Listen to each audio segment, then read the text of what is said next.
The social cognitive approach, aggressive scripts, and social information processing.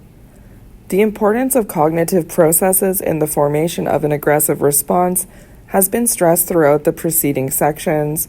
The way in which people think about an aversive event and the emotional reaction they experience as a consequence is critical in determining the level of anger as well as the likelihood and strength of an aggressive response.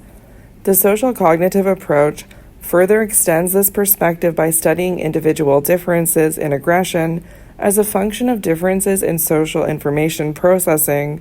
In particular, two issues have been explored by this research: the development of cognitive schemata that guide the enactment of aggressive behavior, and characteristic ways of processing social information that distinguish between aggressive and non-aggressive individuals. Aggressive scripts, cognitive representations of when and how to show aggressive behavior.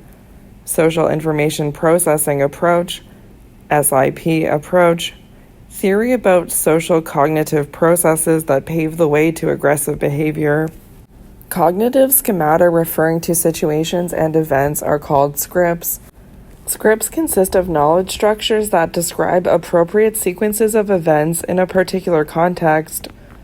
These knowledge structures are acquired through first-hand experience with the respective situation or through observation, e.g., in the media. In his social cognitive approach, Huseman, 1998, proposed that social behavior in general, and aggressive behavior in particular, is controlled by behavioral experiences acquired in the process of early socialization. From these experiences, scripts develop as abstract cognitive representations containing the characteristic features of a situation in which aggressive behavior may be shown, expectations about the behavior of other people involved, and beliefs about the consequences of engaging in aggressive behavior. For example, if children have repeatedly responded or seen others responding to conflict situations by showing aggressive behavior and thereby settled the conflict to their advantage, they develop a generalized cognitive representation in which aggression and success are closely linked. When they encounter a conflict situation, this representation is likely to be activated, leading them to engage in further aggressive behavior. Aggressive scripts also contain normative beliefs about whether or not an aggressive response is appropriate under the given circumstances. For example, children may develop the normative belief that it is okay to hit back if attacked by a peer in a fight, but not if one is hit by a parent as a disciplinary measure. In a study by Huseman and Guerra, 1997, a significant correlation was found between the endorsement of normative beliefs approving aggressive behavior and actual aggressive behavior. Fail to learn the normative restrictions imposed on showing aggressive behavior will lead to the repeated display of inappropriate aggression that may form the basis for long-term adjustment problems. Whether or not an aggressive script is activated and guides the person towards responding in an aggressive fashion depends to a significant extent on the initial cognitive processing of the information that precedes the behavioral act. Following the perception of another person's behavior, the individual looks for an interpretation of that behavior. Several studies have shown that individuals with a history of aggressive behavior selectively prefer interpretations that attribute the other's behavior to hostile intentions, especially when that behavior is ambiguous. This hostile attribution bias may then activate an aggressive script and increase the probability that an aggressive reaction will be selected from the individual's response repertoire. For a more detailed discussion of the hostile attribution bias, see Chapter 4. The role of scripts as cognitive blueprints for aggressive behavior has been demonstrated in different domains. For example, Vandello and Cohen, 2003, showed that cultural scripts about male honor predicted the acceptance of physical violence by a man betrayed by his female partner, and also predicted a more positive view of victimized women remaining with their abusive partners rather than leaving the relationship. Similarly, The more strongly certain known risk factors for sexual aggression, such as drinking alcohol in a sexual encounter, are rooted in individuals' scripts for consensual sexual interactions, the more they were inclined to accept sexual aggression as normative and to engage in sexually aggressive behavior. Craggy et al., 2007. Another influential model of the role of social information processing in aggression has been proposed by Dodge. His social information processing model, SIP, sees the development of social behavior as a transactional process in which individuals are both influenced by their social environment and actively shape that environment. With regard to aggression, or more broadly antisocial behavior, the SIP model specifies a sequence of social cognitive processes that pave the way to aggressive behavior. The first step, encoding of cues, involves the perception and encoding of the social stimulus, such as receiving a derogatory comment from a peer. In the second step, interpretation of cues, attributions are made about intent and causality. E.g., did this person mean to be nasty to me, or was he just generally in a bad mood? In the third step, clarification of goals, individuals engage in a process of identifying and prioritizing their interests in the situation, e.g., to remain friends with the other person or to save face by retaliating. Depending on the goals that are identified, possible responses are generated in the fourth step, response access or construction, such as dismissing the remark as funny or responding with an angry comment. In the fifth and final step, the sequence ends with the selection of a response that is then enacted in the situation. Response selection. It is clear from this 5-step model that the individual may leave the pathway to aggression at any of the stages, depending on the appraisal processes and their outcomes. In support of the SIP model, Fontaine and Dodge, 2009, presented evidence to show that antisocial youths encode fewer social cues, are more likely to attribute another person's ambiguous behavior to hostile intentions, are more likely to activate goals that are harmful to social relationships, generate more aggressive and fewer non-aggressive behavioral options, and evaluate aggressive responses more favorably. The script model and the SIP model both stress the role of the cognitive appraisal of aggressive cues and of potential responses based on past behavior and generalized knowledge structures. The development of aggressive scripts, as well as the emergence of patterns of information processing conducive to aggressive responding, are shaped by an individual's experiences in the course of socialization. These experiences give rise to the learning of aggressive behavior, which will be examined next. Learning to be aggressive, the role of reinforcement and observation. Like all forms of social behavior, aggression is, to a significant degree, acquired through learning processes. Bandura, 1983. Social learning theory. The role of genetic dispositions notwithstanding, it is clear that social experiences shape an individual's propensity to engage in aggressive behavior. Learning is defined as behavioral change through experience, and two mechanisms in particular are involved in the learning of aggressive behavior. Learning through reinforcement, which means that aggressive behavior is rewarded by success or praise or inhibited by negative consequences, and observational learning, which involves watching others being rewarded or punished for their aggressive behavior. When individuals are rewarded for aggressive behavior, either by achieving a desired goal through the aggressive act or by winning social approval for showing aggressive behavior, they are more likely to show that behavior on future occasions. Children who are praised by their parents for standing up for themselves after being provoked, or who succeed in getting hold of a desired toy by grabbing it from another child, learn that aggressive behavior pays off, and they are encouraged by the positive effects of their behavior to perform similar aggressive acts in the future. Observational learning refers to learning by imitation. Watching others engage in aggressive behavior also increases the likelihood of aggressive behavior in the observer, particularly if the models are attractive and or similar to the observer, and if they are seen being rewarded for their aggression. The effects of observational learning were shown in a classic study by Bandura et al. 1961.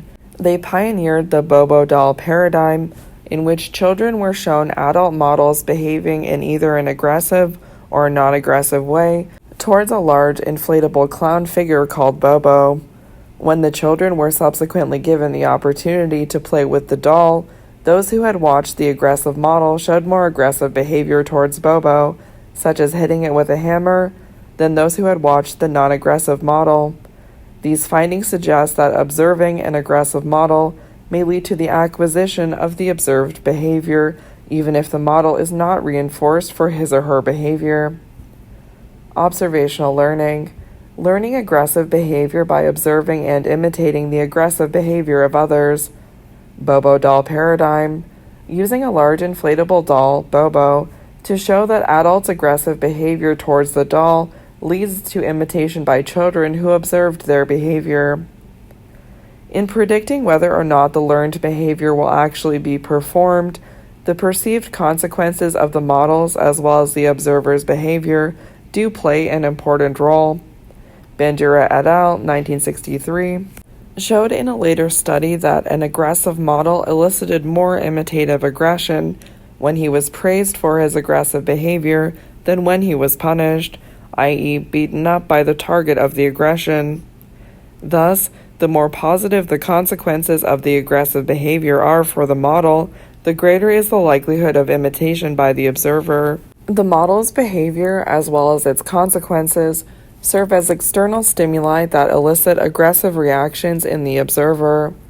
The observer's normative standards with regard to the adequacy of the model's behavior and their self-efficacy beliefs, i.e., the conviction that they are capable of performing the behavior with the intended effects, serve as internal mechanisms that regulate aggressive behavior. Direct reinforcement. Experience of positive consequences of aggressive behavior, e.g., status gain among peers, that increases the probability of future aggressive acts. Repeated experiences of direct reinforcement of aggressive behavior or repeated exposure to models who successfully engage in aggression accumulate over time to promote the acquisition of aggressive scripts and create a dispositional tendency for showing aggressive behavior. Both direct reinforcement and observation play a role in explaining aggression in a variety of domains, as will be seen in the next chapters. Social learning theory has been a particularly prominent theoretical approach for conceptualizing the effects of media violence on aggressive behavior. Exposure to violent media models can be regarded as a paradigmatic case of observational learning, as will be discussed in Chapter 6. Moreover, witnessing violence between parents in childhood has been shown to be a risk factor for later aggressive behavior. See Chapter 8. I-cubed theory. Aggressive behavior as a function of promoting versus inhibitory forces. I3 theory. Theory that explains aggression by the interplay of three factors: instigation, impellence, and inhibition. A final explanation of aggressive behavior is provided by I-cubed theory, Finkel and Hall, 2018. This theory, pronounced I-cubed, is a general theory seeking to explain why and when certain behaviors occur, which has also been applied to the understanding of aggressive behavior. Finkel, 2014. According to I-cubed theory, interpersonal behavior is the result of the interplay of three factors. All three start with the letter I, hence the name I-cubed theory. The first factor, instigation, denotes the situational triggers of an aggressive behavior. These triggers have a strong normative component, which means that they are more likely to lead to an aggressive response if they are preceded by the violation of a social norm, such as a provocation or an insult. The second factor, impellence, refers to the intensity or strength of the aggressive response. Impelling factors may lie within the person, such as individual differences in trait aggression, or in the situation, such as the availability of a weapon. Instigation and impellence interact such that the same instigator may lead to a different response depending on how strongly the actor feels impelled to respond aggressively. For example, an individual may respond more aggressively to an insult from a subordinate than to an insult from his or her boss, or an individual high on trait aggression may respond more aggressively than a more even-tempered person to the same provocation, whereas both instigation and impellence drive the individual towards aggressive behavior. The third factor, inhibition, describes the forces that weaken the tendency to act aggressively. Inhibiting factors can also be related to the person, such as individual differences in self-control, or to the situation, such as impaired restraint due to alcohol intoxication. The interactive effects of all three forces yield complex predictions as to the likelihood and intensity of aggressive behavior in a given situation. Aggressive behavior should be most likely and most intense when a strong instigating stimulus meets with strong impellence and weak inhibition. A major field of application of I-cubed theory has been the study of intimate partner violence. Berkeley and Eckhart, 2019, especially with regard to the role of alcohol as a disinhibiting factor for aggression in conflict situations. Using the noise blast paradigm described in Chapter 1, a laboratory experiment studied couples who were asked to think about an unresolved issue in their relationship. Members of the couple were more likely to administer aversive noise blasts to their partner when intoxicated, especially when they were instructed to ruminate. The positive association between the tendency to ruminate about the relationship conflict, to turn it round in their head again and again, and aggressive behavior toward the partner was augmented by alcohol. A special feature of I-cubed theory is its explicit consideration of inhibitory processes that reduce the likelihood and strength of an aggressive response by weakening the impact of instigating and impelling factors. In line with this view, which amounts to a three-way interaction between the three types of forces, Lee et al. 2015 showed that individuals with a strong acceptance of aggression as normative reacted more aggressively to a provocation only when their self-control resources had been depleted by a distracting task. Another study revealed that the association between trait aggressiveness and aggressive responses to provocation was eliminated when participants received an explicit warning that aggression would lead to negative consequences, demonstrating that aggression may be reduced by strengthening attention to inhibitory cues.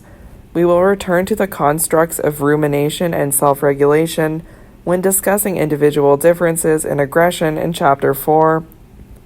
Putting it all together, the General Aggression Model, GAM. The different approaches reviewed in this chapter reflect the multiplicity of theories designed to understand aggressive behavior. The biological approaches concentrated on the role of individual differences based on genetic and hormonal influences, whereas the psychological approaches highlighted the interplay of affective states, cognitive processes, and learning experiences in the course of socialization for the implementation of aggressive responses.